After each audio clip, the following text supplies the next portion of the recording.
नमस्कार दोस्तों, स्वागत है आपका एक बार फिर से मेरे साथ। और आज एक और कमाल की कहानी आपके लिए लेकर आया हूँ। एक बार की बात है, एक आदमी देर रात तक बड़ी ही चिंता से अपने कमरे का चक्कर लगा रहा था। उसकी पत्नी भी हैरान थी कि आखिर इनको हो क्या गया है। वो गहरी टेंशन में था। उसकी पूरी बॉडी लैंग्वेज बता रही थी कि वो बहुत परेशान है। अपने पति की ये हालत देखकर उसकी पत्नी भी परेशान हो गई और उससे रहा नहीं गया तो उसने अपने पति से इस बेचैनी का कारण जानने की कोशिश की। उसके पति ने बड़ा ही दुखी होते हुए कहा, दरअसल अपने पड़ोसी मिस्टर बैनर्जी से मैंने 2 महीने के लिए 2 लाख रुपए लिए थे ब्याज पर। कल सुबह वापस लौटाने हैं, आखिरी तारीख है, लेकिन मैं पैसों का इंतजाम नहीं कर पाया हूँ। बैनर्जी का स्वभाव मैं जानता हूँ, वो तकाजे का बड़ा पक्का है।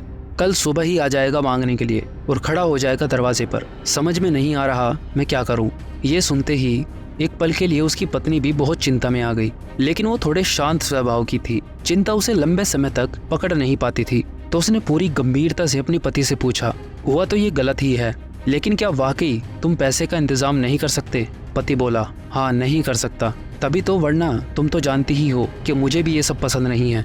पत्नी बोली, वो तो मैं जानती हूँ, पर थोड़ा और सोच लो, शायद कोई रास्ता निकल जाए। पति बोला, मैंने पूरी कोशिश कर ली, कुछ नहीं हो सकता। ये सुनते ही पत्नी तुरंत बोली, जब नहीं कर सकते तो नहीं कर सकते, रुको मैं आती हूँ।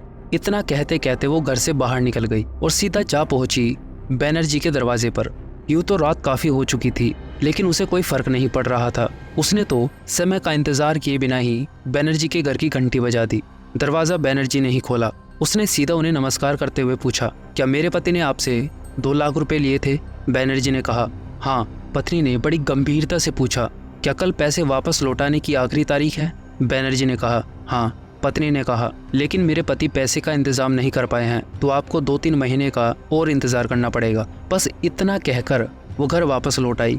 वहाँ परेशान पति अपनी पत्नी के अचानक इस तरीके से इतनी रात को बाहर चले जाने से बहुत ही ज्यादा परेशान हो गया कि आखिर इतनी रात को कहाँ गई होगी, कहीं पैसे का इंतजाम करने तो नहीं चली गई। खैर उसकी पत्नी जल्द ही घर वापस लौट आई तो उसे ज्यादा सोचना नहीं पड़ा, और इससे पहले कि वो कुछ पूछे या समझे, उसकी पत्नी ने कहा, मैं जाकर मिस्टर बैनर्जी से कह आई हूँ कि मेरे पति पैसे का इंतजाम नहीं कर पाए हैं, तो आपको 2-3 महीने का और इंतजार करना पड़ेगा। तो अब आप सो जाइए, अब मिस्टर बैनर्जी जानेंगे। इस कहानी का ये संदेश है दोस्तों, वैसे तो इंसान को चिंता पालनी नहीं चाहिए, लेकिन कम से कम इतना तो उसे समझ ही लेना चाहिए कि जिस चीज़ का कोई उपाय नहीं निकल सकता, उसकी चिंता करना तो कतई बेवकूफ़ी है। चिंता अपने को परेशान करने के लिए नहीं, बल्कि समस्या का समाधान निकालने तक ही सही होती है। अगर ये कहानी आपको पसंद आई है तो इसे लाइक करें और हमारे चैनल को भी सब्सक्राइब कर ले। आगे भी मैं ऐसी ही लेजेंड स्टोरी आपके लिए लेकर आता रहूँगा। अब मैं मिलता हूँ आपसे अगली कहानी में।